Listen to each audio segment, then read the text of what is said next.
get accused of being the one who killed the Egyptian. That's one of the theories. Because there's no other person there but the Hebrew and the Egyptian. And knowing their society, chances are there was an investigation. And that's just a hypothesis. Go to Acts chapter 7, please. Acts chapter 7. Steph, you're there? Steph? Okay. There. I'm here, Bob. Okay. Acts chapter 7, verse 23, please. 23. Okay. And onwards. But when he was approaching the age of 40, it entered his mind to visit his brethren, the sons of Israel. And when he saw one of them being treated unjustly, he defended him and took vengeance for the oppressed by striking down the Egyptian. And he supposed that his brethren understood that God was granting them deliverance through him, but they did not understand. On the following day, he appeared to them as they were fighting together, tried to reconcile them in peace, saying, Men, you are brethren. Why do you injure one another? But the one who was injuring his neighbor pushed him away, saying, Who made you a ruler and judge over us? You do not mean to kill me as you killed the Egyptian yesterday, do you? At this remark, Moses fled and became civilian in the land of Midian, where he became the father of 2 sons. Okay, that's it.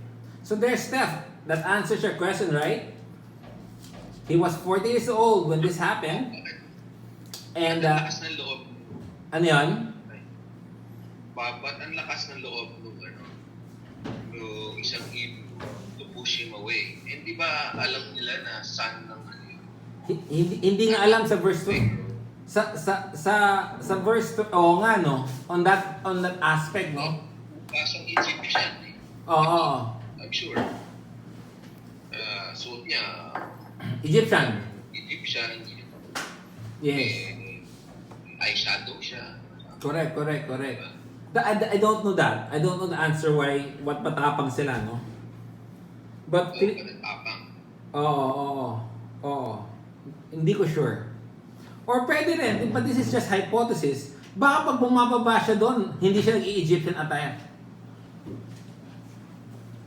Pwede. But that's really just pure speculation on my part. But what we know is that he knew, right?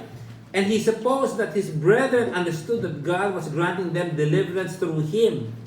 But they did not understand. Go back to Exodus chapter 2. Exodus chapter 2. And we're now in verse 15. Luis, your turn to read.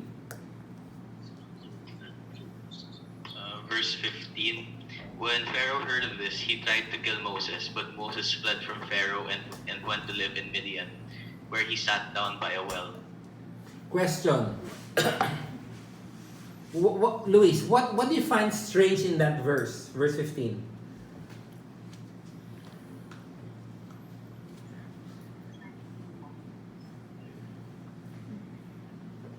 Or anyone? Jack, what do you think? What do you find strange here in verse 15?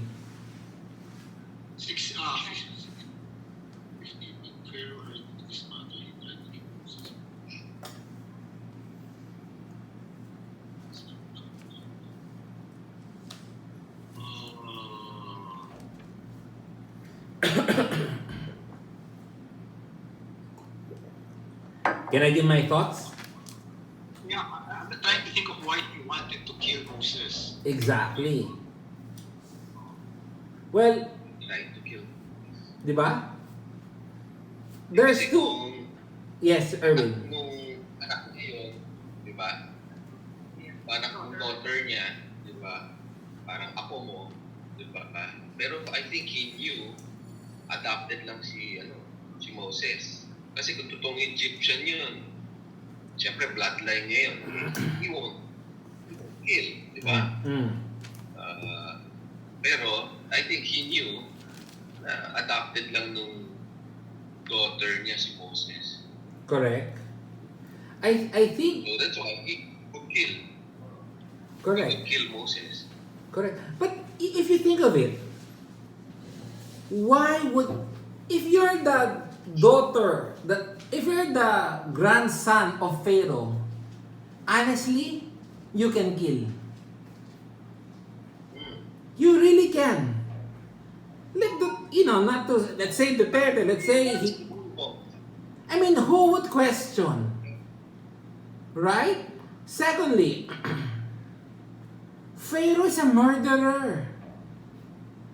He ordered the execution and killing of all, not some, of all Hebrew kids born during his time. I mean, killing is nothing to him. Why will he make it a big deal? Well, there are two reasons they say. One is that he is insecure. Because Moses, they say, could be the one next in line. And we know naman during those mga, especially Roman Empire, right? We know mga emperors, they kill their own kids when they're threatened, when they're paranoid. We know this Pharaoh is may katok ang ulo nito eh. The mere fact he told them to kill all the kids showed that he's really dysfunctional in his thinking, very paranoid. And secondly, the mere fact that he wants to kill Moses shows that his thinking is not that clear. Other people think also na maybe he knew that Moses was Hebrew. Right? Because we mentioned last time, Moses was a Hebrew name. And we were asking, why did the daughter of Pharaoh give Moses a Hebrew name? Of all names, right? So maybe, this is again a guess. The Pharaoh knew, but one thing for sure, he wanted him killed. Right? For seemingly a minor thing. Because it's no big deal to kill during that time. Verse 16. Erwin, your turn. Now the priest of Midian had 7 daughters, and they came to draw water and filled the troughs to water their father's flock. Okay, in verse 15, we saw Moses going to Midian. The Midianites. The Midianites were the cousin, right? Because the Midianites was one of the child of the third wife of Abraham. While si Moses galing kay Sarah. But this guy galing to sa one of the wives of the third wife of Abraham. So baka sa Keturah. Correct. And that's seen in Genesis 25. So it's baka more comfortable for him because he left Egypt, pumunta sa place na meron siyang kadugo kahit paano. And there, he went to the well because the well is the social place where you meet people, but normally girls are the one that goes there. And there, 7 daughters, right, of the priest was there. Verse 17, Robert. Then the shepherds came and drove them away. But Moses stood up and helped them and watered their flock. Si Moses matulungin na tao, no? He helped the Hebrew against the Egyptian. He was trying to help when the two Hebrews was fighting. Now he was helping again the 7 daughters of the priest of Midian. Not only did he helped them water the flock, right? And that's difficult, and yet he did it. Matulungin siya. Verse 18. Rowie, are you there? Rowie, Yes. can you read verse 18? When they came to Reuel their father, he said, "Why have you come back so soon today?" So clearly, the father was perplexed. But parang ang bilis siya bumalik sa bahay. Which means what? It's common for these daughters to get harassed and take some time getting water. Right? But here, the father was surprised. Verse 19, Rowie.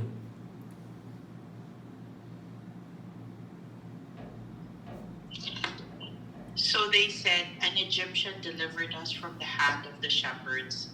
And what is more, he even drew the water for us and watered the flock." Yeah. So Moses went there looking like an Egyptian and helped. And they reported that's the reason why they were back so fast. Moses helped them. And the father had a question, verse 20, Jack. Said to his daughters, "Where is he then? Why is it that you have left the man behind? Invite him to have something to eat." Yeah. Common courtesy, right? Oh, tinulungan kayo. Nasaan na yung mama? Pakainin naman natin. Let's just, repay his good gestures to us. Verse 21. Steph.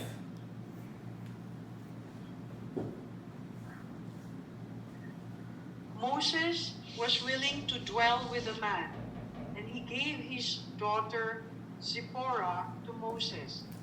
Yeah, Moses was willing to dwell, which means to stay there long term with them. All of a sudden, Moses is like the Israelites. His people that he's been trying to identify. He was outcast. Now he's living, quote unquote, in a foreign land, relying on this surrogate family that he was adopted into. He was living exactly like the Jews. Verse 22, Luis.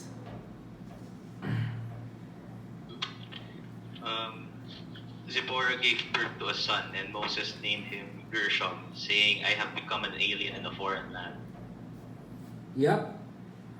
They had a kid, and with that, again, Moses identified his situation by the name of his son, that he is a sojourner in a foreign land. He was a stranger in a foreign land. Now, while this was happening, the Bible goes back to Egypt on what is happening to the people of God in Egypt. Erwin, can you read that? Verse 23. Now it came about in the course of those many days that the king of Egypt died, Stop. and the sons of The king of Egypt died. Now, typically, during the time when a new king or a pharaoh dies and a new pharaoh will come in, that's the moment wherein people are granted clemency. Where slaves are normally free, where people who are in death sentence could be pardoned. So now that the king that wanted to kill Moses is dead, and the king that was the Pharaoh, or the king that was trying to persecute the Hebrews was dead, it's a perfect time for them to be released as slaves. But unfortunately, that didn't happen. That's why what happened, Erwin?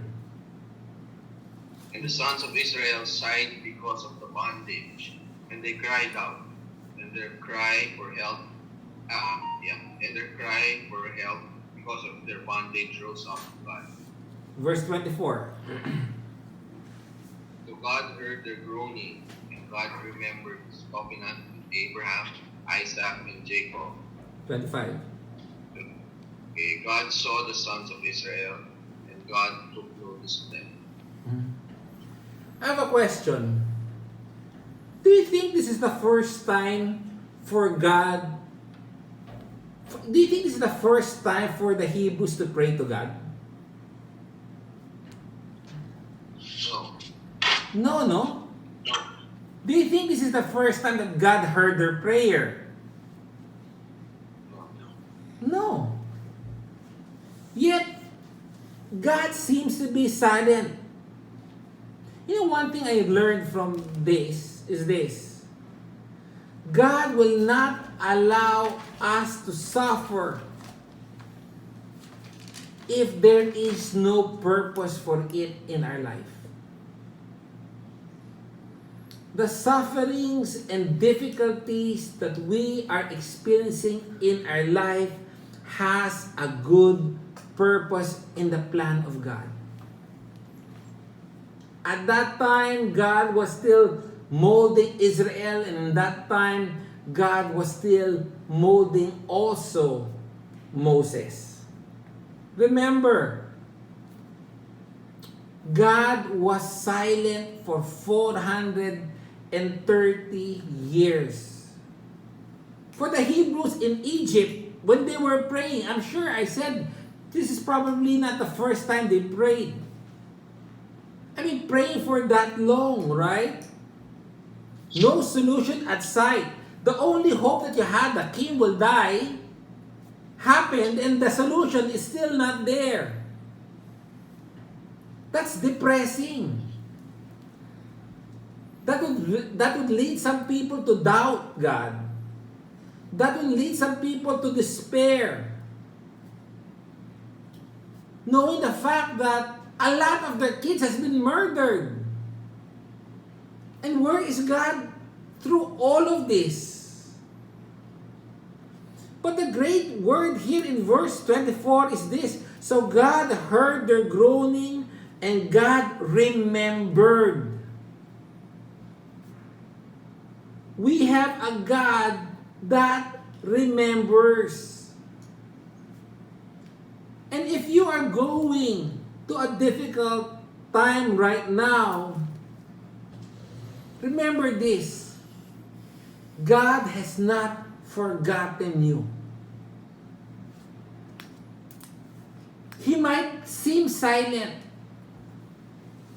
He might seem distant. But God has not forgotten you. God remembers. He does not forget.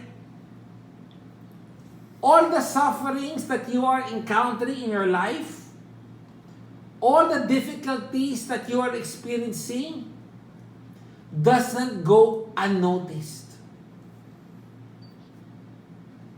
God is not like man, wherein sometimes you're in a corporate scenario and you see all your office mates getting promoted and you feel that nakalimutan ako ng boss.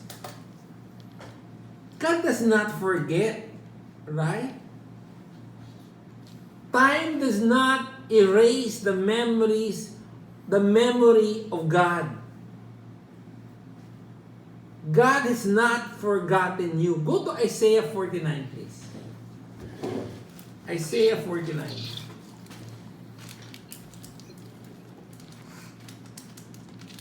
Isaiah, it's in the Old Testament, before Jeremiah. Isaiah 40. Isaiah 40.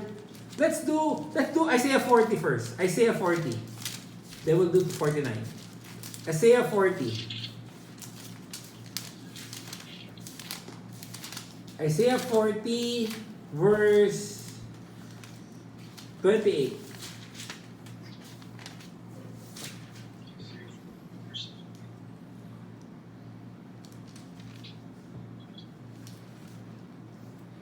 Robert? Do you not know? Have you not heard? The everlasting God, the Lord, the creator of the ends of the earth, does not become weary or tired. His understanding is inscrutable. Amen. Time, place, distance does not erase or weaken the memory of God. The time does not make God unfaithful. No matter what you are experiencing right now, God is still faithful, and God knows and hears your cry, your sigh, your cry for help. God has not forgotten you. Go to Isaiah 49. Isaiah 49. Rowie, you're there?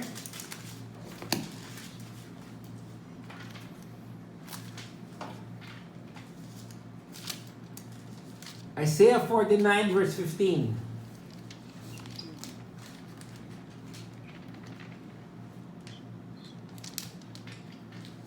Can a woman forget her nursing child and have no compassion on the son of her womb? Even these may forget, but I will never forget you. What a lovely word. That's such a lovely word. Can a woman forget her nursing son and have no compassion on the son of her womb? Certainly not. If that is true, even this may forget, but I will not forget you. You might feel alone, you might feel abandoned. But God said, I have not forgotten you. In fact, I care for you. Right? God cares for us. A lot of times we think God is like one of us, that He forgets. He does not forget. He is a faithful God. God does not forget His people, and God does not and will not forget His promise. He made a promise to Abraham. It was not a cry. Note, if you go to Exodus chapter 3, so in verse 24, so God heard the groaning, and God remembered His covenant with Abraham, Isaac, and Jacob, because God remembered His promise. Because God made a promise to Himself, He will fulfill it. So God has chosen you. God has chosen me even before the foundation of the earth. And God said, He who began a good work in you is faithful to complete it. It is God's faithfulness that is at stake. It is His promise to Himself that is at stake.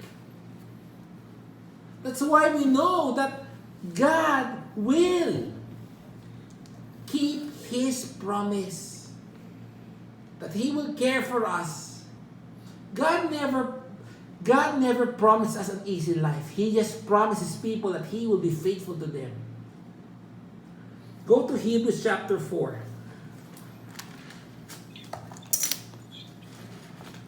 Jack?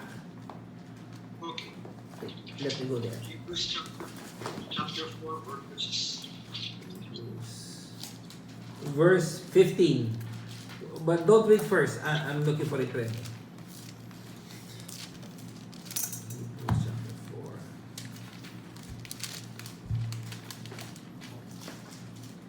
15 and 16, Jack. Okay.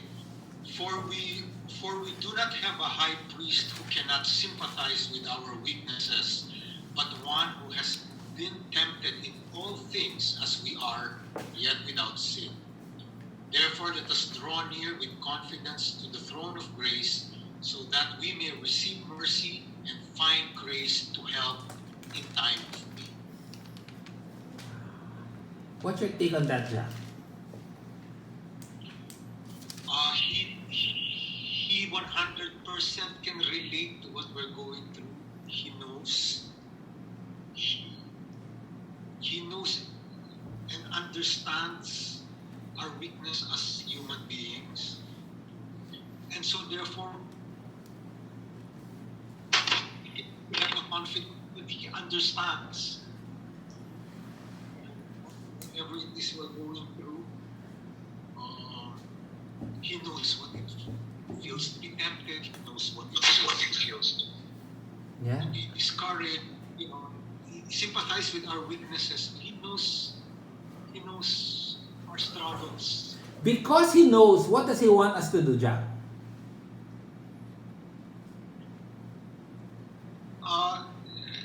Therefore, that should give us confidence to approach him. Amen. It's like when you're telling your problems maybe to a good friend who knows you. It's that same. Mm. And yet having the awareness that he is all powerful and almighty, and yet he understands us. Yeah. I mean, what will he not give us?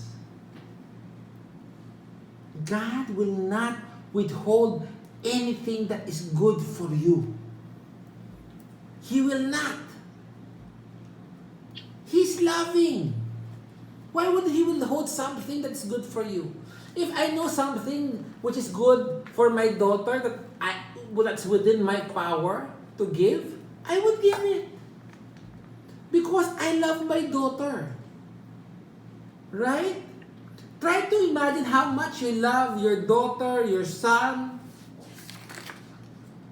Di ba sabi nga kung gutom ka, gutom ang anak mo, ibibigay mo na lang sa anak mo kaysa pa ikaw. Is that truth for me? Depende ano yung pagkain, right? But this is encouraging to me.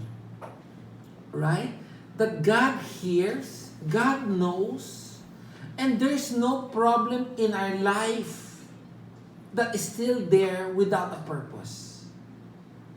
All the problems in our life, all the trials is there for a purpose. And God is saying, if you're tired and weary, draw near to me. And I will give mercy and grace of you in times of need. The message tonight is this. God remembers and God knows what you're going through. And God is there waiting for you to cry out to Him. And He is like a loving Father longing to be with you and to comfort you. Thus says the Lord. Any thoughts on the message? Ladies first. Rowie, you wanna start? Any thoughts?